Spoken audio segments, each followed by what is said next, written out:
Welcome to the Dr. Lori Mars podcast, where she interviews experts in health and science, sharing their expertise so you can live your healthiest life. This episode of the podcast is proudly sponsored by Fit Vegan Coaching, the world's leading whole food, plant-based body recomposition program for Gen X and baby boomers. Founded by Maxime, whose personal journey began after losing his ex-fiancée to breast cancer, Fit Vegan Coaching is on a mission to disease-proof the world through the transformative power of plant-based eating and fitness. This program is the Rolls-Royce of plant-based coaching, offering all-inclusive services, personalized plans, world-class accountability, lifelong support, and more. Say goodbye to the yo-yo dieting and embrace a lasting transformation that will rev up your metabolism even post-transformation. Ready to take charge of your health and vitality? Head over to fitvegan.ca, that's fitvegan.ca, and mention Dr. Lori for exclusive bonus savings when you sign up. Don't miss this opportunity to join the movement towards a healthier, fitter, and more vibrant you. This episode of the podcast is proudly sponsored by The Healing Kitchen, your path to vibrant health. Immerse yourself in the transformative program, guided by the combined expertise of myself, Dr. Lori Marbus, and Chef Brittany Giroudi, who has lost 70 pounds on a whole food plant-based diet. Here's what's in store for you. Virtual weekly sessions. Engage in an immersive 60-minute virtual session every single week, where you'll delve into the world of wholesome plant-based goodness right from your own kitchen. Cooking with Brittany the first half hour. Unleash your inner chef as you're captivated by Chef Brittany Giroudi's culinary mastery that will delight your taste buds and nourish your body. Medical Q&A with Dr. Lori the last half hour. Prioritize your well-being during the second half hour. I will personally address your medical inquiries, providing evidence-based insights and personalized advice, empowering you to make informed choices for your health. So join us on the Healing Kitchen to help you step into a healthier and most vibrant future. Welcome to the podcast. I'm Dr. Lori Marbus, and today I'm really excited and honored to have some amazing people, guys. So listen up, all about food addiction. So we have Paige Alexander and Jamie Reno. How are you both today? Doing good. This is super exciting for us too. Oh, I'm excited to have you here. And you two co-founded Real Food Recovery. And I know there's a story behind this, but who would like to go first and just kind of speak to their own story about food addiction, and how did you guys morph together into the Real Food Recovery podcast and on from there? Because I think the food addiction piece is such a powerful thing that a lot of people don't understand is real. It's a real thing. It may not be a diagnosis that your doctor gives you, but it absolutely is a real thing. But who would like to start? Jamie, you have a profound story. Do you want to start? Sure. So my story as a food addict started really at childbirth. I think even in utero, and I progressed through life using food to sort of cope with all of the discomfort and disappointments and tragedies of life. And unfortunately, I had more than my fair share. So I was seeking food a lot, and it began to show up very, very early on me in obesity, morbid obesity. From infancy. And at the age of 33, I had reached 450 pounds, although, as I say, I could not really find scales to confirm that. But I knew it was a long time past 400. And I was, at that time, morbidly obese, severely depressed, highly anxious. And I had a host of lifestyle issues that, of course, came with the weight. And I was really just thinking that I was not going to make it to 40. And so in 2000, the end of 2008, beginning of 2009, I began to work with a counselor, work with a dietitian, chose not to have surgery, chose not to have any medical intervention with pharmaceuticals. And I actually just slowly, over the course of 4 years, lost 200 pounds, which is ironic because I like to say, and then the food addiction really kicked in. Because I was trying to manage and moderate processed foods. I was told you've lost this weight, go ahead and have a slice of pizza and have a piece of cake on your birthday and have this and have that. And I didn't understand that I couldn't. So, well, I did. And then what happened was I had a food monkey on my back. I was restless, irritable, and discontent, as they say. Even though I was in this new body and had this new lived experience, I was consumed with thoughts of consuming food. And so it's almost like my addiction went to another level after I lost weight, which is counterintuitive, but was my experience. And so I got to a point finally, 5 years later, where I realized, okay, I really cannot moderate these foods. They're just not meant for me. I found recovery at that point, and lost, another 50 pounds when I realized, okay, these foods need to be out. And I found my way into a whole food plant-based existence. Found my way to work with Dr. Lori Marvis as my physician, and it has just been a game changer for me, being interviewed by you before for your podcast, and eventually you telling me at the end of that podcast, you've got to write a book, you've got to get this message out there. Like, what are you doing? You got to get it going. And I remember telling you, you're not the first person to say that, and I knew at that point I needed to get my message out in a way that was approachable. And I was in a recovery community at that point with Paige, even though I was living in the East Coast. Paige is living in Kansas. We never formally met in person, but our paths crossed. And Paige, I'll let you jump in. Well, so our backgrounds are different as far as where the addiction started, how it began. I think for me, I don't ever remember not loving sugar. I mean, it was the reason for me to get up from my earliest memory. I was ready to get up in the morning and start with breakfast cereal or cinnamon rolls, whatever it was, I was ready to take on the day.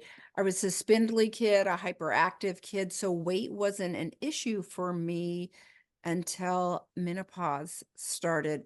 So I pretty much lived off the dessert diet only until things started changing. I didn't have health issues, but I was vain enough that that expanding waistline that you're like, what? What's going on here? I could no longer out exercise calories because I've always been an avid exerciser. And so I had to start looking for, I like to call it, I started looking for that third door. How can I still keep my drug of choice and lose weight at the same time? And by the way, if anybody has figured that out, please let me know. But there is no third door.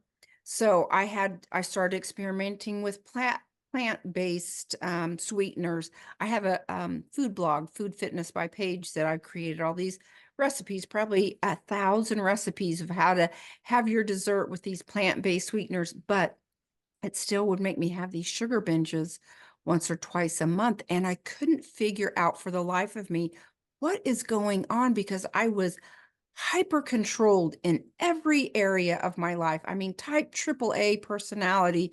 I've been able to be successful in the things that I've done, except for this one thing. The demons would creep in and literally, when I say take over, it's almost as if they were controlling my arms, hand to mouth, and things like that. I could not stop till whatever was in front of me was gone, or I was too sick to continue on. Usually I would be able to push through too sick to get till it's all gone, because I'm not a quitter. So eventually I came across a recovery group and heard the term food addiction, and I'm like, oh my gosh, Eureka. I think that's what I've got. And so I was so relieved to know there's a label. I embraced that because now I had direction and I knew what to do. And when I heard the message that you're going to have to give up even the plant-based sweeteners, that was a grieving period. No bueno, me no likey that, but I am figuring out that for me, abstinence had to be the answer. I cannot moderate immoderatable food because my addiction, again, you know how I said I was a super achiever? It was a super achiever too. And there's no way that let me get by with anything. And so I happened to join the same recovery group that Jamie was in. I think, Jamie, you were in it before me, Mm. and we just became acquainted through Mhm. that. And do you want me to go ahead and talk about how things evolved between our partnership from Yeah, there? I think that'd be great. Okay. And so I always had great respect for Jamie. I thought she was beautiful and talented and smart and funny, and had a lot to offer, and loved the things that she would talk about when I'd hear her speak, and they were very relevant. And you could tell even just by the questions that she would ask or the things that she would bring up, that it showed depth and introspection on her part. So she was obviously a real thinker, which drew me to her, because those are the people that I like to be around, the goal-oriented people who are thinking long term. Anyway, we were in a meeting once, and I had been talking to a couple of other girls in that organization about starting a podcast. And one had kind of dropped out, she fizzled out, and the other one, well, let me back up. I had sent Jamie a message in this meeting, and I said, "Hey, are you interested in doing a podcast?" And she's like, "Yeah." And so I went back to the other girl that was going to do the remaining girl that was going to do the podcast with me. And she said, "Well, to tell you the truth, I don't think I want to do anything with partners anymore. And so you guys just go ahead." And at that point, we had a podcast meeting lined up like less than 24 hours A later. producer meeting. Yeah, the producer meeting, who was going to help us. Because as my friend's dad likes to say, you've got more guts than brains. I had no clue what I was doing. I'm just like, yeah, we'll do a broadcast. Sure, I'll do a podcast. So we had this meeting set up, and all of a sudden the original two girls were out and Jamie was in, and within Jamie wasn't, it was less than 24 hours. Yeah. We Yeah. were having a meeting with him, and off we went, Mm, and never looked back.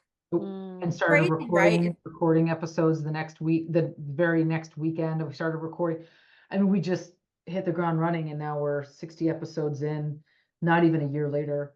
And it has been, and now it's wild because we have folks coming to us from completely out of the blue, influencers and authors saying, "Hey, can we be on your podcast?" And I'm like, "What?" Like, Yeah.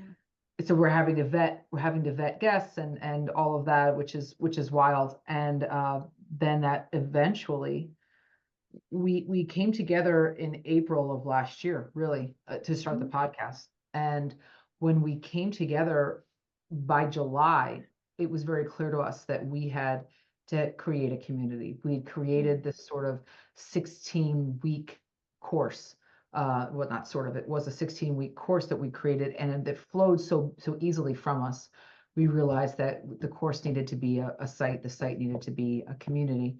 And we were having people coming to us from other areas of recovery saying, "Hey, we like what you're selling out there in the podcast world. We like what you're putting out, and we want to learn more. And have you ever considered having a community for recovering people?" And we were very, very focused on that word recovery, because there's all kinds of messages around real food, but once you get into the real food realm, it's like a whole world opens up of what your life could be, and the areas of your life, of our lives, that could be healed, and the areas of our life that can be explored and grown. And that's why, the recovering our connection to self, recovering our connection to the spiritual path, recovering our connection to each other, that's why we really wanted to embrace that term recovery. So we are now 20 members in, and super, super grateful for each and every one of them. And every single one of our original members is still with us. And we don't take that lightly. We don't take that lightly at all. In fact, not to sound braggadocious, but I think we've kind of cracked the code to what really works for long-term success in recovery, which is why our retention is so high. But we have come up with a formula that we really think satisfies the brain's needs. and it works very well if implemented as we designed it to be. So, Perfect. Jamie, do you agree with that statement? I like to say that it works when you work it. It works when you work it. It's like a muscle. It'll That's grow right. if you actually stress it. So, That's right. this is fantastic. So you met each other out of your own growth and recovery. Obviously, the serendipitous universe says, and you Yes. and you shall come together and create Mhm. amazing space and place. And I really like the words that you guys are speaking. It's recovery, healing, growth, that Yes. ongoing um, Reconnection. things, connection. Yeah, connection. So I Can I think that, can I add one more to that? Sorry. yeah, Our yeah. ultimate goal is to give people a calm brain, peace in their life. That is our greatest gift. And our hearts are just bursting with love towards a community that's suffering. And we're like, we have a way that you can find peace because we understand the frenetic mind, that painful place. We don't want anyone to suffer 1 second longer. So our ultimate goal is to figure out this formula so that you can have access to peace in your life. Sorry, No, go right ahead. no, I think that's fantastic. I love you stating, I think peace is something people don't even understand that they can have, right? I Until didn't. people feel like they can control everything and that's how they're going to get peace because that's how I do it. If I control everything and then if something pops So up, you're true. like whack-a-mole, whack-a-mole, whack-a-mole, and you That's never right. get peace because you're always whack-a-moling. But I'm curious to ask, because this is going to be going to the next connection, is what is the formula? Like, what is the formula you guys have come together with? And how does that work for people? So when we got together, we had we really sat down when we were coming up with the whole podcast, um, the plan, the vision for the podcast. We got together to name it, and we started talking. I'm a training and facilitation, human resources person, so it's very natural for me to kind of conduct a workshop to get people to think about how they want to envision and then execute on something. So that's just what I did. I said, Paige, I said, hey, you know what I do for work? Can I do this workshop and help us create this plan? She was like, yeah, let's do it. So she's always so amenable and so open to me throwing out my corporate lifeisms. And she and I sat down and we both of us were like, what image do we want to project here? And this tree of life imagery just came to both of us. And we're both very spiritual. We both our spirituality looks and acts in the sense like an organized religion for each of us, even though they're different religions, we have very, very similar beliefs. And so this tree of life has a biblical significance. And both of us really believe that spirituality, whatever spirituality, it doesn't have to be religion, but spirituality has to be a part of a recovery program. So for us to have such a deeply symbolic in all religions, right? The tree is very symbolic. And we loved that idea of the sunlight of the spirit and the soil being, sort of your false beliefs and maybe some of your history, and the trunk and being the biggest part of recovery, which we believed was food, clean food, and the branches of recovery that come from this fertile soil, us giving and our members bringing and cultivating fertile soil through this trunk of beautiful, clean, whole, nutritious, single ingredient foods would result in these branches of recovery. And these branches of recovery, actually, we have a lot of them. We have 16 of them, but they're not only branches of recovery in the sense of being fruits of the labor of recovery. They are also essentially dopamine pathways. They're Trips. dopamine access points. So we have everything from, of course, the main trunk, food and food prep. We've got daily movement, spirituality, and sleep. Those are our four big, huge core foundational branches. And then we have community connection, stress management. We have service. Service to others is a huge part of our community and a huge part of our belief system. Our self-talk and thought life. We have an emotional awareness branch. So as you heal, you become more aware of the emotions that you're having and sitting with them and accepting them and exploring them and loving on them than you do pushing them away or pushing them down with food. Integration within our family is another branch of recovery for us. We are all of the leadership team, there's 4 of us, we're very, very focused and in really adopting this whole internal family systems approach or inner family work as a sort of adjunct to the recovery program itself, because so much of what we're trying to understand and to reparent is the hurts that we carry with us from childhood or from our past. We have personal values, a focus on personal values. And the personal values is something that is, as you know, Dr. Marvis, is huge. We did a whole podcast on acceptance and commitment therapy that talks deeply about identifying and connecting with personal values. We find again and again members that come to us, I would say 9 out of 10 of them, they have no idea what values they have in life. They have no idea how to identify their personal values or how pivotal and influential they can be. We also have a writing practice branch of recovery, which is so interesting. Some people, they really love and dive into that, and others, it's verbal, but it's some kind of communication, education, addictive substances and processes, because we want folks to understand that it's not just the food, it's alcohol, it's caffeine, it's the sweeteners, it's gambling, it's pornography, it's screen use, it's shopping. There are other ways that our brain, our addiction can sort of jump from once we're clean with the food, it can jump to something else. We want them to understand that. We have a branch for purpose and a branch for creativity. Which if I can add on to that, if anybody that's listening wants to go and get on our mailing list, you can go to our website, realfoodrecoveryforyou.com. That's the number 4, the letter U, and sign up to be on our mailing list. We do a free workshop, usually geared towards one of these branches the first Monday of every month. So that might be a nice, way for you to learn more about what we do, just if anybody's interested in that. Yeah, absolutely. We'll get the bios and links and everything. We'll put them in the copy and Thank you. send it out to everybody. Absolutely.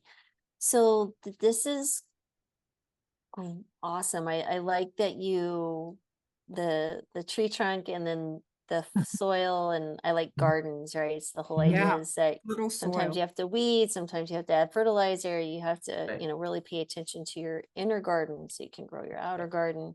That's right. A piece I really like too is that you're kind of really laying the lifestyle down with food, movement, and sleep. I have Mhm. found these CBD one other one, but those are definitely 3 of my 4 main moods. If I can get people eating well, they sleep better, they move better, everything Mhm. starts to flow from that. The only other thing I would say that's probably just as important is stress management. Because the stress piece, people, they're just so used to stress, like we're just compounding stress and we make things stress. So but it goes back to your thoughts and stuff. So I'd like to see ask each of you, what is your favorite branch of the tree, or the one that maybe had the most significance for you, and that you get excited to talk about for your own personal journey, or excited, you feel energy when you speak to someone about it. I'll go first if that's okay, Jamie, Yeah. because I wanted to say something what you said about the fertile soil. We tell people that we do not promise results. What we promise is fertile soil for you to be able to grow these branches. And we're going to put you in an atmosphere of other people moving in the same direction with the same goal. And so it gives you a greater opportunity to be successful. And I have to tell you something else funny. When Jamie and I started this, there was only a few branches on our tree. I think we had 3 main branches. And then we said, well, we need to add this. I think stress was the next thing. Oh, Mhm. well, we need to add this. So we have our big branches and then we have twigs coming off of our big branches, but we're so all encompassing, and we see this is a comprehensive approach. We want to hit everything because that's who we are as humans, that we did the list just got longer. But for me personally, and Jamie's answer, I think, is a little different than mine. I've got to have my food straight. Mhm. Otherwise, I am off the rails. I can't afford no longer. I'm deep enough on the addiction spectrum. I can't moderate the immoderatable foods, and I can't mess around with sugar in any way. I can, if I have a sidestep with flour, say, that doesn't bother me. So I know my drug of choice. My drug of choice is sugar, and I don't mess around with that. So having my food planned, number one, planned in advance. By Wednesday night or Thursday, I have my grocery list ready for Friday. Friday, I go once a week to the grocery store, and I have, by the time through the weekend, by the time the week starts, I have every ounce of food that I'm going to eat for that week prepped and planned and ready to go. I mean, like today, we have been in meetings all day long, and I have just been able to grab and eat. That's not the time to think about it and to make that decision.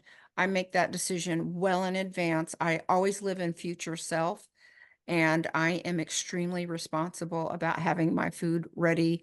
And so I'm rarely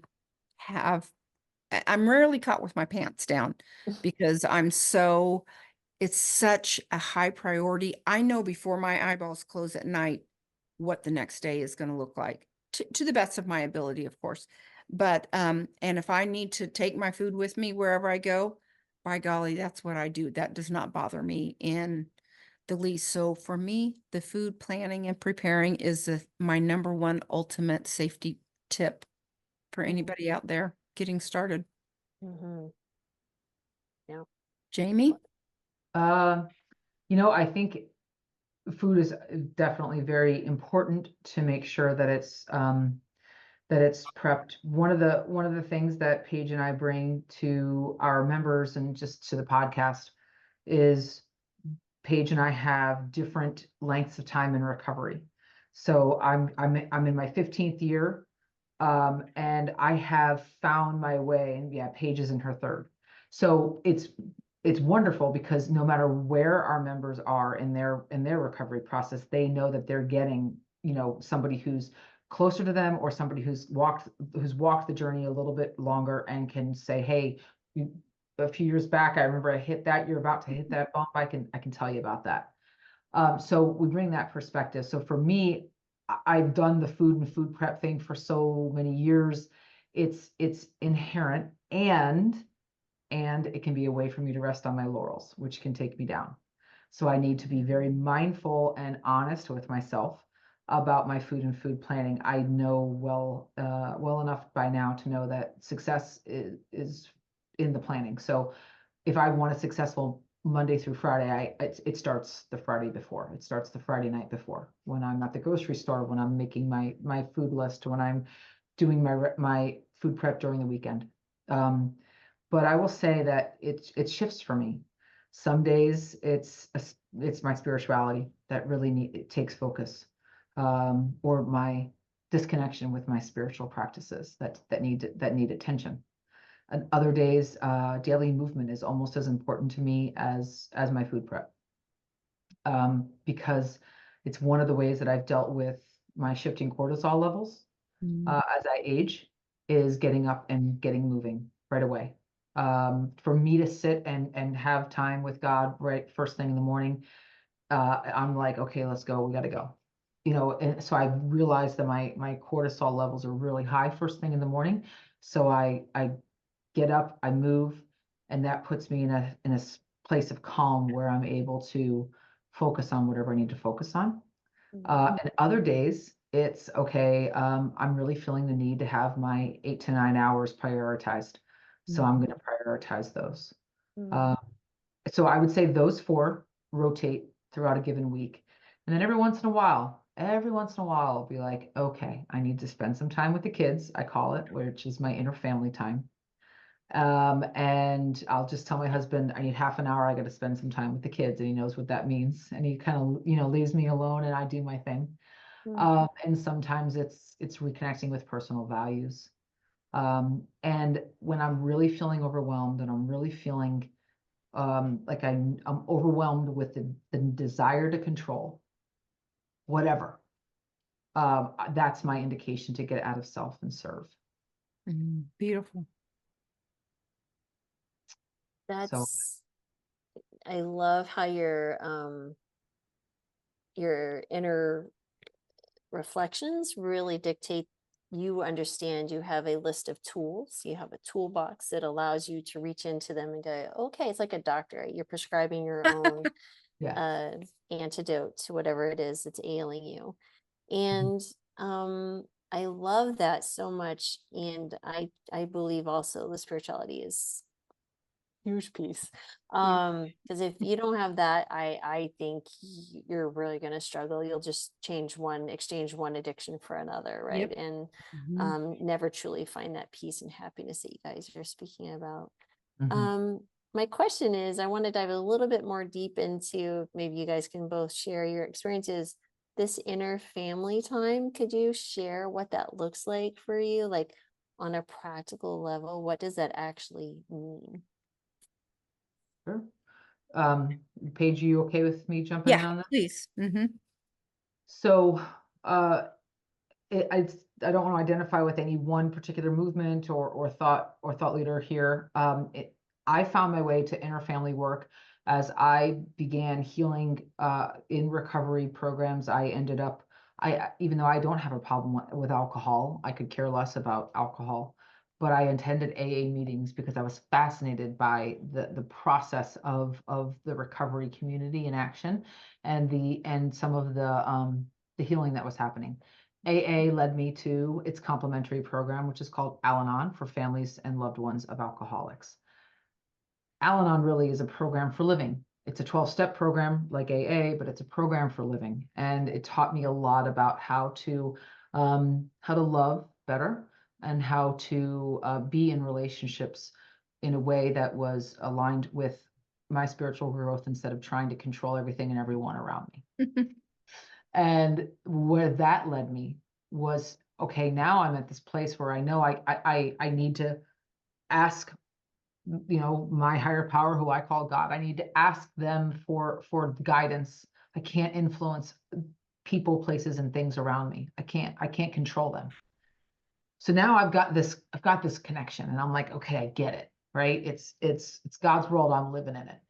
Now, what about all these other parts of me that are running my show, and coming up and trying to cause issues in my life because there's unhealed stuff for them? So one of them might be an 8-year-old me who's going through her parents' divorce. Another one might be a 16-year-old who was constantly bullied in school. Another one is the 30-year-old almost divorcee, who was deeply unhappy in her marriage and trying to control everything and everyone around her. So there's these parts that needed attention. They needed reparenting. I was, even though I was in my 40s during recovery, I was emotionally very immature. And yes, my recovery process helped me gain emotional maturity, but those parts needed reparenting. They needed some attention, in a way that is loving and conducive to growth, instead of just sort of the abuse or the punishment. So I began to spend, once I realized that I moved from Al Anon into an adult child of alcoholics and dysfunctional homes group, that's where that led me into this whole idea of inner family work. So these were foundational years for me in my recovery, but I've taken those tools and I've kept them going. One of these tools is this inner family time. So what it looks like is, let's say that I noticed my husband and I we're making dinner. We cook dinner together often, and we're cooking, and I am not liking the way he's doing something, and I will hear Breathing. I will hear this voice come out of me that's saying, you're not doing it right. And it's almost like this little girl stomping her foot. And I'm like, okay, like that is, and that's a red thread, a dashboard light, as Paige and I call it, a dashboard light to say, hey, I need to pay some attention to her. She's got some things going on. And sometimes I'll be very sarcastic, and I'm like, all right, that's my inner teen. She is stirring something stirred up, and she's got something to say. So what in that moment, if I have to make an amends for my behavior, I do. And often I make amends. Well, all the time I make an amends, but more often I make amends. And when I see me um, having to make amends for more things, I know that that's an indication of me needing to spend some time with the inner family. There's parts of me that are needing attention that aren't getting it, and they're just going to come out and they're going to really cause havoc. So what I'll do is I'll just sit down for half an hour or whatever the time is, and I don't do well writing. I'm sure will shock no one that I do better verbally communicating. So I will sit down and lay down and put my hands on my heart and just go in, imagine myself going into my heart and talking to these parts of me. They have different names. There's 3 or 4 of them that have different names, and I know what they all look like and how they dress and how their mannerisms are, so far. And there are other parts that are coming to the surface. And I'll just work on listening, asking questions, being curious. And what I find is that as I earn their trust and as I build a relationship with each of these neglected parts of me, they're trusting me more. So let's say that a week later, my husband is doing something and my little girl wants to stomp her foot and you're not doing it right. I will calmly, internally just remind her, I've got this. We don't need to react that way. I'm just going to communicate, hey, I'm glad you've got this, sweetheart. I'm going to go over here and do this. And so I'm reparenting, but it has to come from a place of trust. Mm. Do you see why I wanted to work with her? Yeah. Is Always. everybody listening getting the picture of why I'm the lucky one and I'm the biggest benefactor of all that work she does? So lucky me. That's all. That's my part of what I have to say. Lucky me. Do you have your own way of talking to your inner family, Paige, that you'd like to share? I would love to have an eloquent answer here, but you're gonna laugh about this, but I just go and move on. My rivers do not run deep. I vary 5 or 10% from baseline.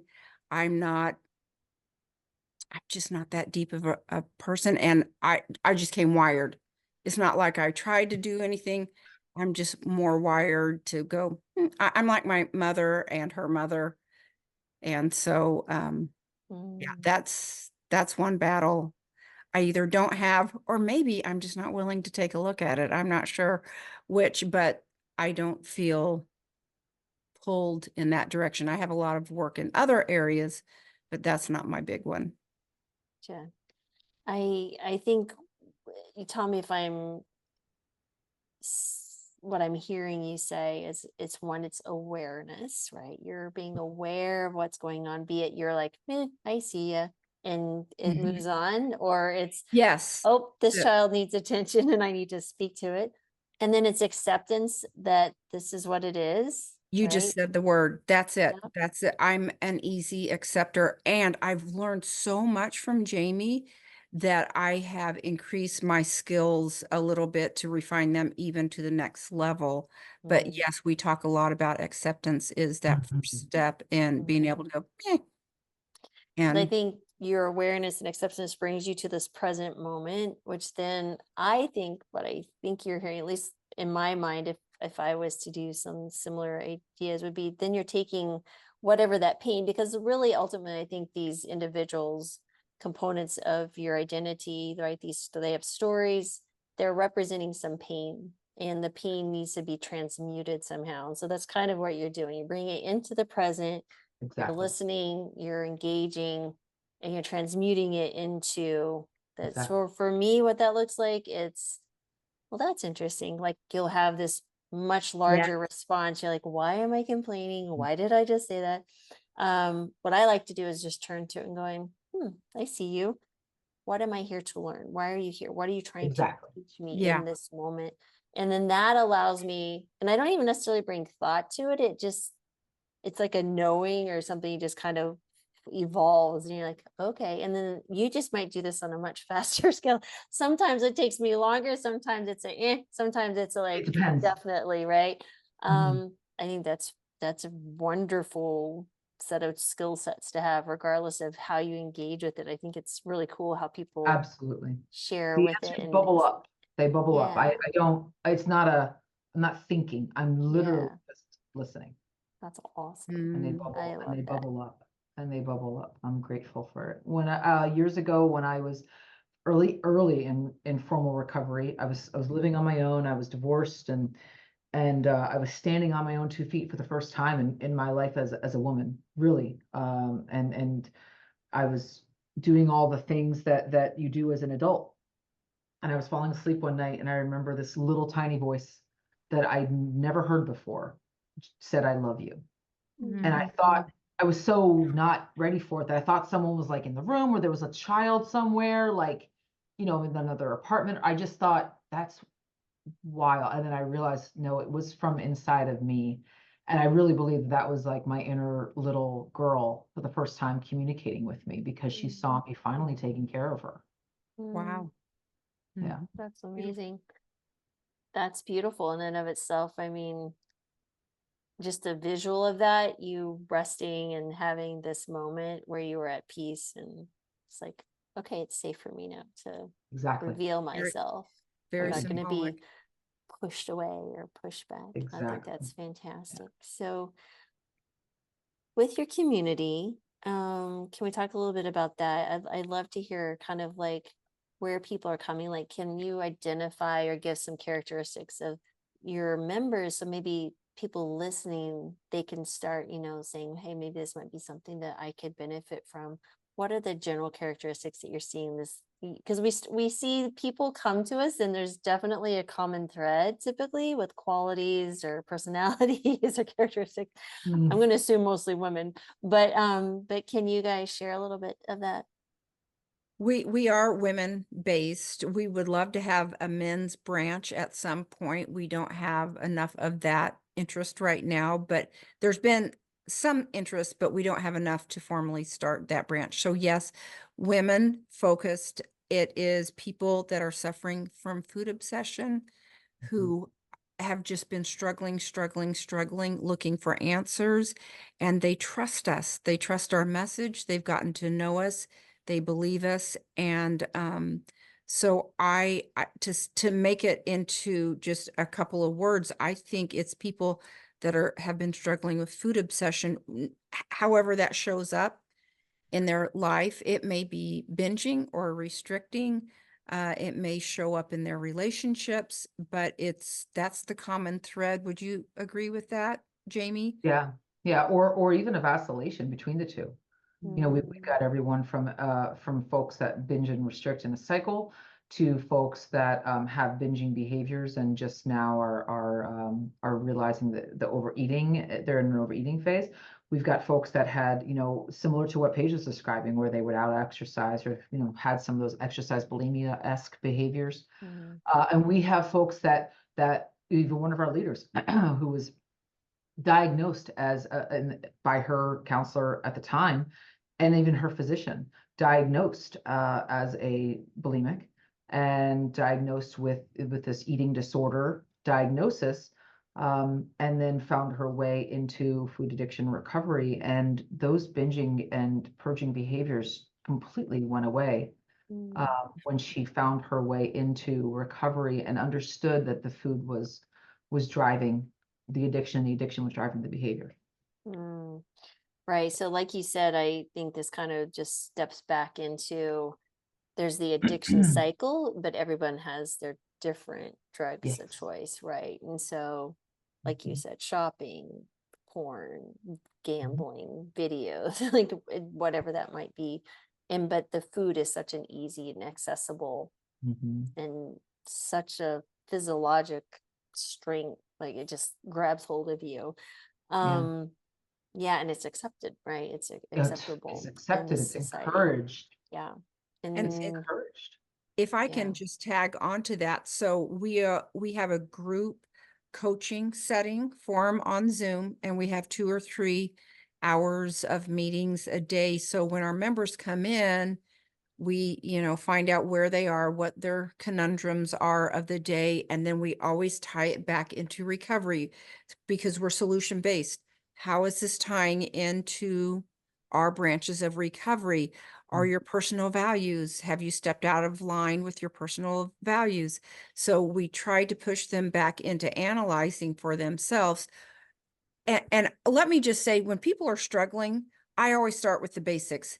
I'm binging and I can't stop, or this has happened and this has happened, and I'm always like, let's start with the basics. This is not big, complicated stuff. We've made it real elementary as far as recovery. Let's focus on these main branches. Where are things amiss in your Mm, life? And 9 times out of 10, oh yeah, I wasn't, I didn't prepare in advance, mm, or I only got 4 hours sleep last night, or, I haven't had a quiet moment to sit and be introspective, or I've kind of slacked off on my movement. And again, 9 times out of 10, we get those basic, those foundational, those cornerstones of your life. Whether you have addiction or not, these cornerstones, these foundational principles apply to everyone. So once they get those back in order, and we are good, as Jamie likes to say, holding up the mirror, helping people find their solutions and remedy whatever might be off kilter, and then they're back on the road. And Yeah. it can just be a simple reframing of a few things that helps people realign to their value system and get back on the path. So I just wanted to bring that up. That's how we implement our program. And then we have a WhatsApp too that's got mm. 24/7, 365 communication. It's very active for people helping one another. So support, support, support, support. Which is And amazing. So it's kind of like a decision tree, right? And then that's bringing people exactly. Thank awareness, you. right? You literally have a decision tree. But my It, question is, with this gentle awareness and providing, I think anybody, especially, I think we probably work with very similar types of individuals. The guilt and shame that they're not meeting up to either this new expectation of I got to meet each one of these 16 things, or I can't let yeah. down Jamie or Paige, or I failed again. I know that creeps up really quickly, at least it does. And I'm always trying to reinsure people and build trust. Like, Right. how do you deal with this innate guilt and shame? Oh, it's It's just hard. it is hard, and it's something that we have. First of all, we have a deep belief in refocusing. If people are focused on the guilt and shame, we have a deep, deep belief in focusing them on the effort, focusing Mm, them on the wins that they have and the effort that they're making. That's the first mm, thing. Not the outcomes, not the loss, so to speak, or the failure. We remind them that there's no losses. There's only lessons. There's no failures. There's only learning. mm, And so that's the first thing we remind them of, and we reinforce what a gift it is for them to have had these outcomes that they might have called failures or mistakes, because it gave them a chance to learn. And what did they learn? And also, like Paige talked about, we step it back. So one of our members this week who had 5 months of abstinence, 4.5 months of abstinence, had a lapse, and it was about 24 hours. And first thing we did was love on her, because she came to us so ashamed and so angry at herself, and we just were so clear, like, you're here, you are loved. It doesn't matter It doesn't matter. It's an opportunity for learning and an opportunity for growth. And in that fertile soil that we gave her, she was able to, within hours, go to, for her, it was movement. She went to a couple of, to sort of a yoga morning, had some time in the sauna, got her mind together, and then she came back and she was like, okay, let me now analyze and see where this came from. And now let me say, okay, what am I doing to set up my success? We really have a deep belief that anytime shame is involved, for us, Paige or me, any of our leaders, any of our members, it's something trying to be kept in the dark. It's either our false beliefs keeping in the dark, it's our spiritual beliefs keeping in the dark, it's maybe misunderstanding spiritually keeping in the dark, and anything in the dark has no chance of healing, no chance of any kind of healing. So we ask our members, I know what you're feeling shame of right now, but I'm asking you to bring it into the light so we can heal it with you. And every single time when they bring it into the light, they talk about the things they don't want to talk about. Every single time the healing happens. And compassion is the greatest antidote for guilt and shame. So true. That combined with really fleshing out what the true story is dissolves most guilt and shame. But yeah, Heather. we are a soft place to fall. We are just really, honestly, I almost want to say we're just founded in love, because we wouldn't be doing this if we weren't coming from a place of love and compassion for what, first and foremost, I think love is what has been our greatest driver. Do you agree with that, Jamie? Yes, and the fact that our other members are in the room listening to this. So we'll have a member come to us with a lapse, come to us with a major issue in their life that is deeply painful. They will come in, talk about it. The leader will walk them through it. They will see the lessons. They will start to connect with the branches, which, by the way, might be just one or two. We're never talking about all 16 at one time with anyone. I don't even think we touch on all 16 in an hour of our connections with them. No.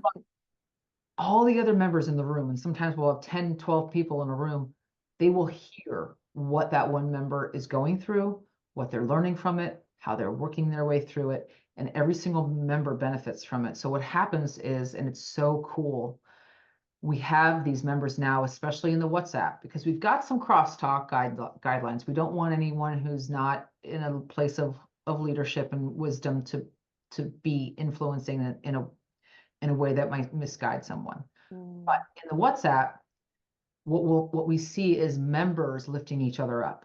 So when a member had that lapse, we had 4 or 5 members, in addition to the leaders, that were like, hey, we love you, we see you, it's okay, you're here, and I'm like, look at this beautiful space that we created where all these people are coming together to love on this person. Okay. It's awesome. I feel like we could keep talking. I'm like, wow, I we're coming know. up on the top of the hour, but I think finally, just reflecting everything that you guys said, I mean, it's like giving bigger perspective and mindfulness, but literally at the end of the day, what you're doing is you're giving a space. Like, I love how you said you're a soft place, you're built out of love, but you couldn't have compassion if you hadn't suffered yourselves. And so I think that's the power that you guys bring together as, a dynamic duo. You create this amazing space for people who feel safe in your family. And so I think that's fantastic. Yes.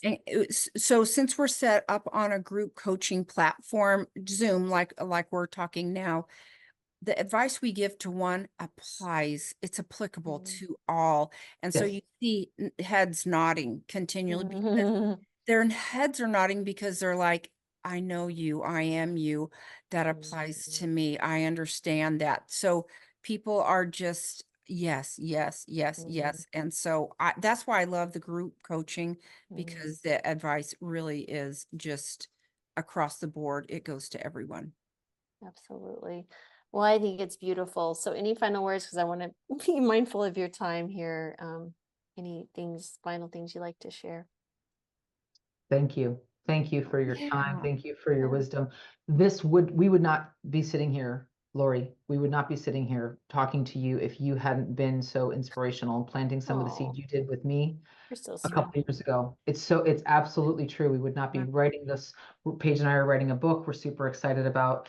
Title TBD, but we are in the process of writing a book with an amazing angel writer, ghost writer that's helping us pull our stories out of us, and she's putting it into this way of sort of flow that will guide people maybe out from their own health into healing.